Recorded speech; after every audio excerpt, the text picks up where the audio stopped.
നമസ്കാരം. Aroor vision news ചാനലിലേക്ക് സ്വാഗതം. അരൂക്കുറ്റി പാതുവാപുരം സെന്റ് ആന്റണീസ് പള്ളിയിലെ തിരുനാൾ ആഘോഷത്തോടനുബന്ധിച്ച് കായൽ പ്രദക്ഷിണം നടന്നു. വാർത്തകൾ വിശദമായി.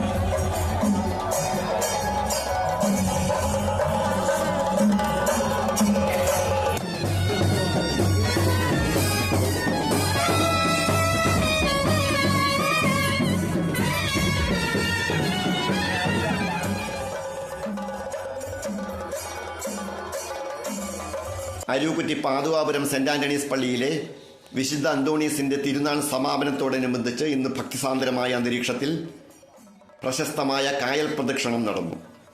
പ്രദക്ഷിണത്തിന് മുന്നോടിയായി കഴിഞ്ഞ ദിവസം കൈതപ്പുഴ കായലിൽ കുരിശുനാട്ടൽ ചടങ്ങ് നടന്നിരുന്നു. ഇന്ന് ഫെബ്രുവരി 16 ഞായറാഴ്ച കുർബാനയ്ക്ക് ശേഷം 11:30 മണിയോടെയാണ് കായൽ പ്രദക്ഷിണം ആരംഭിച്ചത്. വിശുദ്ധ അന്തോണീസിന്റെ തിരുസ്വരൂപം പ്രത്യേകം അലങ്കരിച്ച ചങ്ങാടത്തിൽ പ്രതിഷ്ഠിച്ചുകൊണ്ട് അലങ്കരിച്ച യന്ത്രവൽകൃത ബോട്ടുകളുടെയും വഞ്ചികളുടെയും അകമ്പടിയോടെയാണ് കായൽ പ്രദക്ഷിണം നടന്നത്. നാനാജാതി മതങ്ങളിലും പെട്ട വിശ്വാസികൾ കായലിന്റെ ഇരുകരകളിലും പ്രാർത്ഥനാ നിർഭരതയോടെ പ്രദക്ഷിണം കണ്ടുനിന്നു. പള്ളിയുടെ സമീപം താമസിക്കുന്ന അക്രൈസ്തവരായ പുന്നാപ്പള്ളി കുടുംബാംഗങ്ങൾക്കാണ് കായലിൽ കുരിശു നാട്ടാനുള്ള നിയോഗം പരമ്പരാഗതമായി ലഭിച്ചിട്ടുള്ളത്.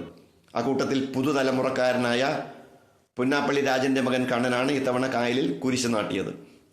വാദ്യമേളങ്ങളുടെ അകമ്പടിയോടെയാണ് കുരിശ് കായലിൽ എത്തിച്ചത്.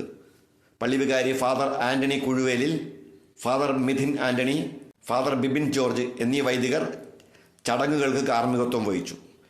ഇന്ന് ഫെബ്രുവരി 16 ഞായറാഴ്ച ഉച്ചയ്ക്ക് 1 മണി മുതൽ രാത്രി 10 മണി വരെ 1 മണിക്കൂർ ഇടവിട്ട് കുർബാന നടക്കുന്നതാണെന്ന് പള്ളി അധികാരികൾ അറിയിച്ചു.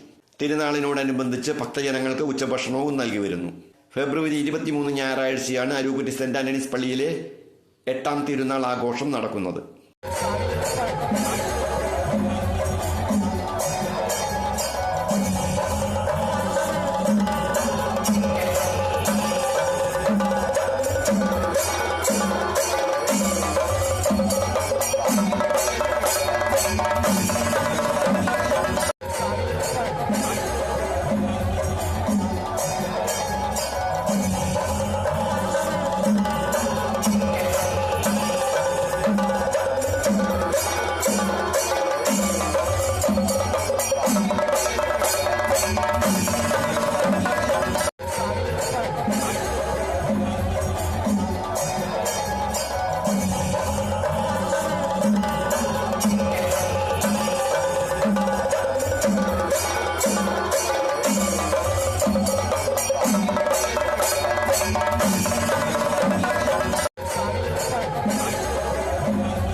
അരൂർ വിഷൻ ന്യൂസ് ചാനലിന് വേണ്ടി LS അശോക് കുമാർ.